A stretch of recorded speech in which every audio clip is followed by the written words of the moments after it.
At my sister's wedding she mocked me, calling me a single mother, unwanted by any man. My mom added, "She's a used product." The hall erupted in laughter, until the groom rose, took the mic and revealed a truth no one was prepared for. My name is Bella, and if there's one thing you need to know about me, it's that I was never the favorite child, not in my family, not even for a single day. My younger sister's name is Sophia, and from the moment she was born, it was like the universe handed her a crown and told her she could do no wrong. She was the golden child, the one who got the love, the attention, the praise, while I was left standing in her shadow. When I was 19, I made a mistake in their eyes. I fell in love with the wrong man. He promised me forever, but forever ended the moment he found out I was pregnant. He walked away without looking back, and I was forced to raise my son alone. To me he was a blessing, my reason to wake up every morning, but to my family, he was a mark of disgrace. My mother especially never let me forget it. Her words cut deeper than any knife. She told me I had ruined myself, that no man would ever want me, that I had become nothing but a burden. And from that day on, every gathering, every family moment, they never let me forget it. Sophia, on the other hand, lived the kind of life my mother bragged about to neighbors. She was beautiful, polished, ambitious, and when she announced her engagement to Jason, a man with money, charm, and respect, the whole family treated it as though royalty had accepted us into their bloodline. For weeks, all I heard was how perfect Sophia's life was, how lucky she was, and how I should be grateful just to attend the wedding. So when the day finally came, I dressed my son in his best little suit, held his hand, and walked into that glittering hall with my head as high as I could hold it. But the moment they saw us, I was reminded of my place. My mother's smile dropped the second her eyes landed on me. She leaned over to the relatives beside her, whispering, and I caught the way their faces turned cold, their eyes narrowing like I had just walked in covered in mud. Sophia didn't even hide her disdain. She looked me up and down, then down at my son, and let out a laugh so soft only the people closest to her could hear. But I heard it, and it burned. "Bella," she said sweetly, loud enough for the guests around her to hear, "you actually came." Her tone wasn't welcoming, it was mocking, as though my presence was a surprise, as though I should have stayed home where I belonged. My mother stood then, walked toward me with open arms, but when she hugged me it was stiff, cold, like she was forcing herself for the sake of appearances. She bent down, patted my son's head, and whispered in his ear just low enough that others wouldn't catch it. "Poor boy, growing up without a real family." The relatives behind her chuckled, some shaking their heads, others giving me those fake smiles that cut deeper than open insults. I gripped my son's hand tighter, silently praying he wouldn't understand what was happening, that he wouldn't catch on to how unwanted we truly were in that room. Sophia walked up beside Jason then, clinging to his arm as though she was marking territory, and said, "This is my sister, Bella, and her son." The way she dragged out the words made it clear. We were nothing more than a footnote in her perfect story. Jason gave me a polite nod, his expression unreadable, but I could feel the tension in his stance. They led me to a table at the front, not out of honor but out of pity, so that everyone could see me, the example of failure sitting right beneath the spotlight of Sophia's success. Guests leaned in to whisper, some stared openly at me, others at my son, their eyes filled with questions they wouldn't dare say out loud.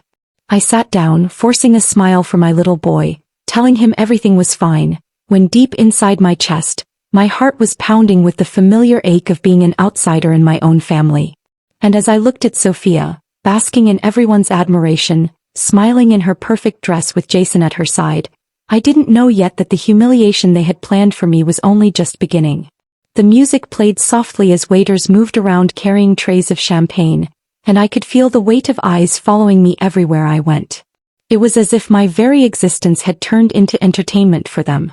I tried to focus on my son, adjusting his little bow tie, whispering that he looked handsome, and when he smiled at me, that smile gave me the strength to sit there and pretend I belonged. But my relatives made sure I didn't forget the truth. Aunt Clara leaned across the table, her perfume strong enough to choke me, and with a smile that didn't touch her eyes she said, "Bella, you've done well to keep yourself together after everything." She paused deliberately, letting the word everything hang heavy in the air before adding, "Not everyone can live with such choices." The cousins beside her chuckled softly, their eyes sliding to my son. Then Uncle George, who never missed a chance to humiliate me, raised his glass and said loud enough for half the table to hear, At least the boy looks nothing like his father, thank God for small mercies. The laughter that followed cut through me like glass, but I didn't respond. I held my son's hand, gave him a sip of juice from his glass and whispered, "Ignore them, baby, they don't know what they're saying." Everywhere I turned it was the same. Smirks, side glances, whispers. Guests I didn't even know leaned toward each other, murmuring stories they must have heard from my mother or Sophia, twisting my life into their own cruel form of gossip. And through it all, my mother sat tall and proud, drinking her wine, watching Sophia like she was the bride of a king. I could see it in her eyes. She believed this wedding was her vindication, proof that she had raised at least one perfect daughter, proof that my existence, my mistakes didn't matter. Then came the introductions. Sophia's voice was like honey dripping with venom as she pulled Jason to her side, calling out to the crowd, "Everyone, I want you to meet my sister Bella, and her son." Her words hung in the air like a performance, as if she wanted to remind every guest present that yes, she had a sister, but a sister who had stumbled, a sister who was marked, a sister who would never measure up to her. Jason's eyes flickered briefly to mine. He gave me a nod, polite but tense, and for a moment I wondered if he could sense the undercurrent of cruelty. He didn't smile, he didn't laugh, he just looked at me with a sharpness I couldn't quite understand, then turned back to Sophia as though he knew better than to get involved. The night dragged on, every toast, every laugh, every whispered insult pressed harder against my chest, but I swallowed the pain and forced myself to sit there because leaving would have meant giving them exactly what they wanted, proof that I was weak, that I couldn't handle it. But the truth was, I didn't know how much longer I could hold on. And then, the master of ceremonies tapped the microphone, announcing it was time for the speeches. The crowd cheered, glasses clinked, and I felt my stomach twist into knots because somewhere deep inside me I already knew. This was when the real humiliation would begin. The master of ceremonies tapped the mic again, his cheerful voice filling the hall. "Ladies and gentlemen, it's time to hear from the bride herself." Applause thundered across the room as Sophia rose gracefully to her feet, her gown catching the light like it had been spun from diamonds. Jason stood with her for a moment, holding her hand, kissing her cheek before settling back into his chair. All eyes followed her as she walked toward the stage, her heels clicking softly against the marble floor, the picture of elegance, of perfection. I sat there, my heart heavy, watching her soak in the admiration, the way people clapped as though she were some goddess descending among mortals. My mother dabbed her eyes with a napkin, pretending to be overwhelmed with pride, whispering loudly to the guests beside her, "That's my daughter, my Sophia." The applause died down as Sophia took the microphone, her smile wide and sparkling, the kind of smile that made strangers believe she was pure kindness itself. She waited, scanning the room, letting the silence stretch, letting the anticipation build. And when she finally spoke, her voice was soft, sweet, deliberate. "First of all, I want to thank everyone here for celebrating with us today. It means so much to me and Jason to be surrounded by love, by family, by people who truly matter in our lives." Cheers followed, glasses lifted, and she nodded with a modest smile, but her eyes were already searching for me. She continued, "I've been blessed in so many ways. A wonderful husband, supportive friends, and of course the family who raised me.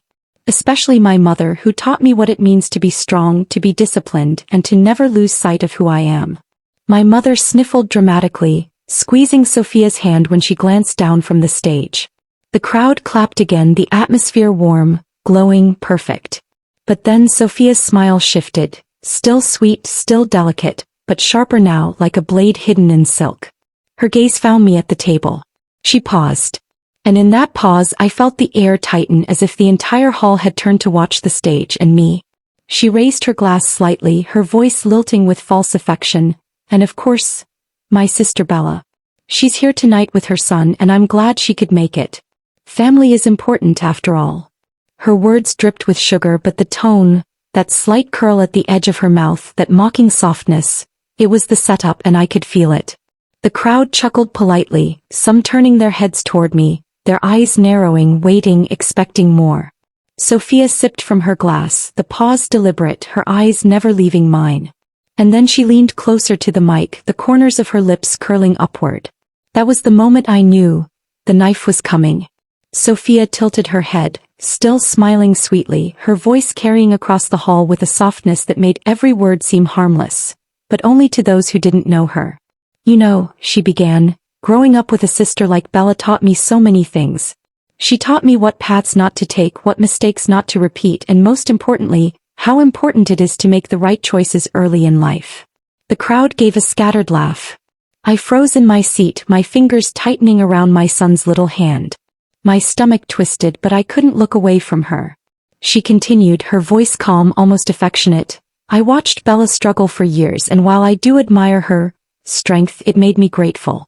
Grateful that I never followed her footsteps, grateful that I made better choices, and grateful that today I can stand here with Jason as proof that life rewards you when you do things the right way.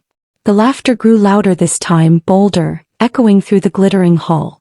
People clapped, some even nodded approvingly, and I could feel their eyes burning into me, measuring me, weighing me against Sophia's success. But Sophia wasn't finished. She leaned closer to the microphone, her gaze locked directly on me, her smile turning sharper. "And Bella," she said softly, pausing for effect, "I truly hope one day you'll find someone willing to overlook your situation. Everyone deserves at least a second chance, right?" The hall erupted in laughter. This time it wasn't scattered. It was full, loud, merciless. The sound rang in my ears like bells of shame, drowning out even the music that played faintly in the background. My son turned to me, confusion clouding his innocent eyes, his small voice whispering, "Mom, why are they laughing?" Before I could answer, another voice cut through the crowd. My mother. She didn't need a microphone. Her words carried just fine. She raised her glass high, her face glowing with pride as she called out, "She's right. Bella ruined herself a long time ago. No man wants a used product. That's why Sophia is the jewel of this family, the daughter worth celebrating." The laughter swelled again, crueler, sharper, while my mother's words twisted the knife Sophia had planted. I sat frozen, my throat burning, tears threatening but refusing to fall. I couldn't break, not here, not in front of my son. I squeezed his hand tighter, whispering, "It's okay, baby, it's okay," even though nothing about this moment was okay. And just as I thought I couldn't take another second, I saw Jason push back his chair. His face was pale, his jaw tight, his eyes blazing with something I couldn't read. He rose slowly, every movement deliberate, and the laughter began to fade into silence as people realized the groom himself was standing. He walked toward Sophia, toward the microphone, and without a word, he took it from her hand. The room went silent. And in that silence, the truth I had carried alone for years was about to be spoken. Not by me, but by the man standing beside my sister. Jason stood there, the microphone heavy in his hand, but he didn't speak. He just stood, his chest rising and falling slowly, his knuckles white where they gripped the metal. The silence stretched on so long it felt unbearable, the hall thick with anticipation. People shifted in their seats, whispers rising and falling like nervous waves. Sophia's smile twitched, her eyes darting to him, then to the crowd as though she was silently begging him to laugh it off, to make light of it, to keep her humiliation from turning into something worse. But Jason didn't laugh. His jaw flexed, his throat worked as he swallowed hard, and still he said nothing. The guests leaned forward, every eye glued to him, waiting. Even my mother lowered her glass slowly, the pride draining from her face as the silence deepened, heavy as stone. My son tugged at my sleeve again, whispering, "Mom, what's happening?" But I couldn't answer. I was watching Jason, unable to look away. Finally, Jason lifted his head.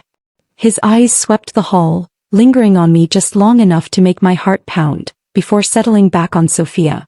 His voice, when it came, was low, steady, but edged with something sharp enough to cut through the air. "I have stayed silent long enough," he began. The hall froze. No one moved, no one breathed. And Jason's hand, trembling slightly around the microphone, tightened as though he was holding back years' worth of words. He turned, facing the guests now, his eyes glassy but fierce. "What you all laughed at just now, what Sophia and even her own mother mocked, what you think is shame, is actually the only part of my life I have ever been proud of." A ripple of confusion swept the crowd, and Sophia's smile collapsed, her face paling as Jason finally turned fully toward me. His voice rose, stronger now. "When I met Bella, she had already given birth. And I saw her strength. I saw her sacrifice. I saw the kind of woman who would break herself in two just to keep her child whole. That's not weakness. That's not failure. That's courage. That's love." The room was so quiet I could hear the clink of someone's glass trembling against their plate. Jason's words cut into the silence, each one deliberate, each one heavier than the last. He drew in a deep breath, his voice cracking but resolute. And I have lived every single day regretting the moment I walked away from her. Because the truth is, Bella was and still is, the only woman I have ever loved. The hall erupted. Gasps, cries, furious whispers. It was chaos, but none of it mattered because all eyes were on him now. The groom who had just shattered his bride's perfect day with the truth everyone had been blind to. I don't know what kind of family thinks it's acceptable to humiliate their own blood on a day that's supposed to be about love. I don't know how laughter and mockery became entertainment in a place where respect should live. But I do know this, what I just witnessed disgusts me. The crowd shifted uncomfortably, whispers running like ripples through the hall. Sophia's smile froze, her fingers twitching nervously at her side. My mother frowned, glaring at Jason like he'd lost his mind. But Jason wasn't done. His eyes swept across the guests, then back to Sophia and my mother. You call Bella a disgrace. You laugh at her, you belittle her, you throw stones as though she hasn't walked through fire and survived. But let me tell you something. Raising a child alone, without help, without support, takes more strength, more courage, more dignity than anything I have seen in this family tonight. Gasps filled the room, some guests lowered their eyes, ashamed. I sat frozen, my chest tightening, unable to believe what I was hearing. Jason turned his gaze directly on me, his voice softer but sharper than a blade. You call her unwanted. But I met Bella first, and walking away from her was the greatest mistake of my life. If I had chosen her then, it would be Bella standing beside me today, not you. The hall erupted, not with laughter this time but with stunned silence. A collective gasp spread through the room like thunder. Sophia's face drained of color, her hand trembling as she tried to steady herself on the edge of the table. My mother shot up from her seat, her voice cracking, Jason, how dare you? But Jason raised his hand, silencing her. His eyes blazed with a truth he no longer cared to hide. You've spent years crushing her spirit, years reminding her of a mistake that wasn't even hers alone, years treating her like less than human. And for what? To make Sophia shine brighter? To convince yourselves you're better? Shame on you. Shame on every single one of you who laughed. The guests shifted uncomfortably, some lowering their heads, others staring at Sophia with new eyes. The golden child's shine was dimming before them, her carefully built image cracking with every word Jason spoke. Sophia reached for the mic, her voice breaking. Jason, stop this. This isn't the time. But Jason stepped back, holding the mic out of her reach, his voice firm, unshaken. No, Sophia. This is exactly the time. A wedding is supposed to be about truth, about love, about honor. And if this is how your family treats the people they call their own, then maybe it's time everyone here sees the truth for what it is. He turned once more toward me, his eyes softening, his voice dropping lower but carrying through the silence. Bella, you are the strongest person in this room. Don't ever let them convince you otherwise. The hall was silent. Dead silent. All eyes were on me, on Jason, on Sophia, whose mask was shattering in real time.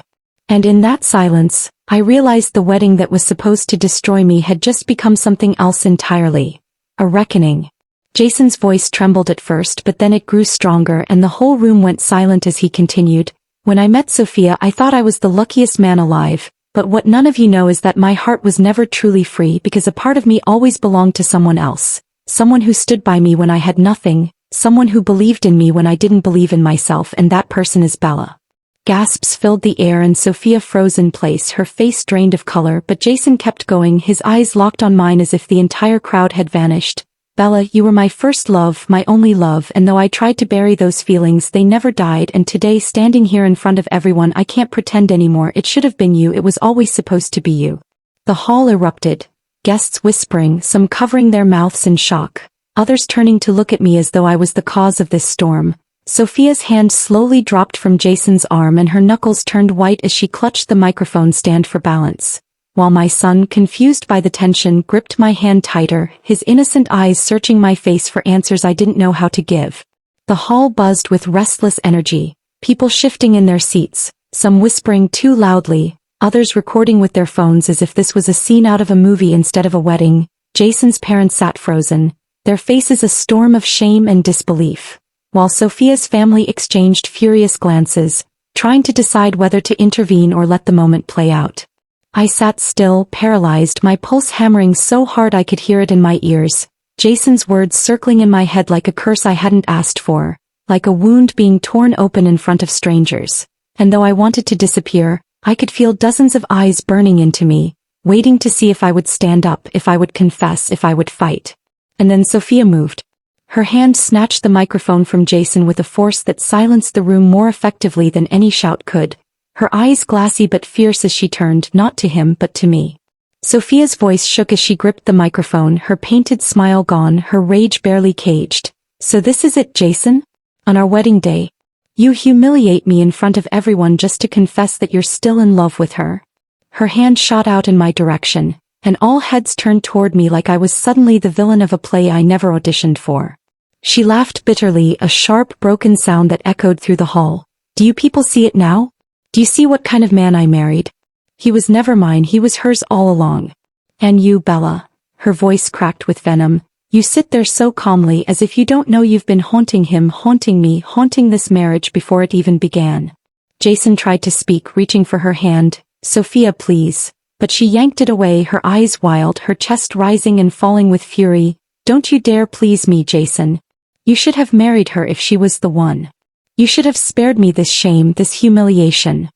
The room held its breath. Some guests tried to calm her, others urged Jason to sit down, but Sophia wasn't finished, she was just beginning, her gaze snapping back to me like a whip. Tell me, Bella, she sneered, did you know? Did you come here to ruin me, to watch me fall apart on my own wedding day? Before I could open my mouth, Jason stepped forward, his voice firm and desperate. Enough, Sophia.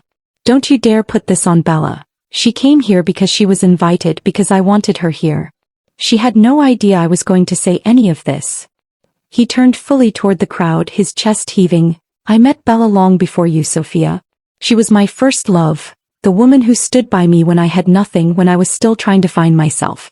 She believed in me when no one else did, and everything I am today I owe to her. The hall stirred again, gasps rippling through the guests and Jason's eyes locking on mine, his voice breaking. When I first met Bella, she already had her son, and instead of that pushing me away, it only drew me closer. I saw how strong she was, how much love she carried in her, how she gave everything to that little boy even when the world gave her nothing. That's when I knew I had found someone rare, someone real. He paused, his jaw tightening as his eyes darted around the hall. But people talked.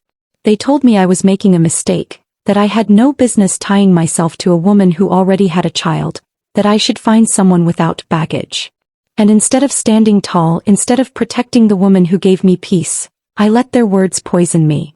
His voice cracked, his gaze falling back on me. Bella, I walked away from you not because I didn't love you, but because I was too much of a coward to fight for what we had. And I have regretted it every single day. I should have been man enough to choose you, to choose both of you, but instead I chose fear. And that's the truth, Sophia. He pointed a trembling hand at his bride. Bella didn't ruin anything. I ruined it all myself. The hall was suffocating in silence, some guests covering their mouths, others shaking their heads at Jason's admission, while Sophia's body stiffened like she might shatter under the weight of his words. Sophia's body trembled as Jason's words sank in, her face twisting with fury, and then she snapped. She shoved his hand away from the microphone stand, her voice rising like thunder. So this is what you've been hiding from me? This is the truth you've kept buried until today. Her eyes burned as she pointed at me, her voice cracking with venom. You mean to tell me, Jason, that all this time I was planning a life with you, you were still in love with her? A woman you claim you left but clearly never let go of? A woman who showed up today just to sit there and watch me make a fool of myself. The hall shook with gasps and Sophia laughed bitterly through her tears. Do you all hear this? On our wedding day my husband chooses another woman, and not just any woman. My sister, a single mother he once abandoned. He spits on me, on my family, on everything we've built just to confess this nonsense in front of everyone. Her voice grew shriller, her hands shaking as she clutched the microphone. You humiliated me, Jason. You made me believe I was enough, and now you stand here and declare your love for my sister, like I am invisible. Have you no shame? Tell me, was I just a cover-up? A convenient bride while your heart was still chained to her? Her chest heaved, tears running freely now, and she turned, her glare cutting through me like knives. And you, Bella, you sit there silently letting him do this. Did you enjoy it? Did you enjoy watching him destroy me while every eye in this hall looks at me with pity? The room buzzed with chaos, guests whispering, some trying to pull Sophia back, others recording every second, but she refused to let go of the microphone, her rage now unstoppable. Jason stepped forward, his voice steady but pained. "Stop it, Sophia. Don't drag Bella into this. She didn't ask for any of this. I brought it all here. If anyone deserves your anger, it's me, not her." But Sophia wasn't listening. She was trembling, broken, her eyes wild. "You ruined me, Jason. You ruined me in front of everyone. How dare you stand there and act noble protecting her when you just shattered me like glass?" She turned to the guests, her voice sharp and desperate. "Do you all see? Do you see what I married? A liar, a coward, a man who still loves another woman." The hall erupted, some guests murmuring sympathy for Sophia, others whispering that Jason had been foolish to confess now, while a few glanced at me with pity as though I had somehow caused this storm.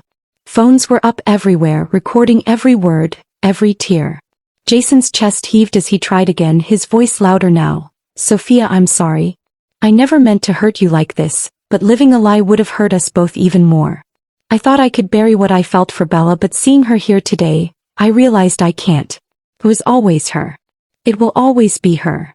Sophia's scream cracked through the air, raw and piercing. "Then you don't deserve me. You don't deserve this marriage."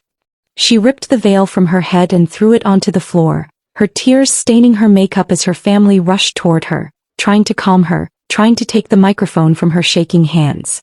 And in the middle of that chaos, my son tugged my arm gently, his small voice barely audible over the noise. "Mom? Can we go home?" My heart twisted because in that moment I realized, no matter what Jason confessed, no matter what Sophia screamed, no matter what the guests whispered, my only responsibility was to the boy holding my hand. So I stood, my legs unsteady but my head high, and every eye turned to me as the room fell into a hush. I didn't shout, I didn't explain, I just held my son close, gave Jason one last look filled with everything I would never say, and I walked out of that hall. Behind me, I could still hear Sophia's sobs, Jason calling my name, and the endless whispers of a ruined wedding. But ahead of me was silence, air, freedom. I felt like I had taken back my story. Behind me, Sophia's cries and Jason's voice tangled in a storm of chaos, but I didn't stop. I clutched my son's hand tighter, every step toward the doors of the hall feeling like a release, like a breath I had been holding for years. When I reached the entrance, I paused only once. I turned my head just slightly and caught Jason pushing through the crowd, his face pale, his eyes locked on me with desperation. For a split second our gazes met, his full of regret and pleading, mine steady but unreadable. I didn't wait to hear what he would say. I pushed the doors open, stepping into the cool evening air, the muffled chaos still echoing behind me. My son looked up at me and whispered again, "Mom? Are we going home now?" I smiled faintly, brushing his hair back. "Yes, we are." And as we walked away, I couldn't shake the feeling that it wasn't over, that sooner or later, Jason would come looking for me, trying to fix what he broke, trying to claim a place he had abandoned long ago. Whether I would let him back in, that was a question only time could answer. Shame doesn't define worth. Being mocked for your struggles doesn't mean you're less valuable than anyone else. Love and respect are choices, not rewards. Someone who truly values you won't see your past as a flaw. Envy wears a smile. People may disguise cruelty as jokes or honesty, but it often comes from insecurity. Public opinion shifts in seconds. Those who laugh at you today may stand in shock tomorrow. Thanks for watching. Don't forget to like, share, comment, and subscribe for more powerful stories.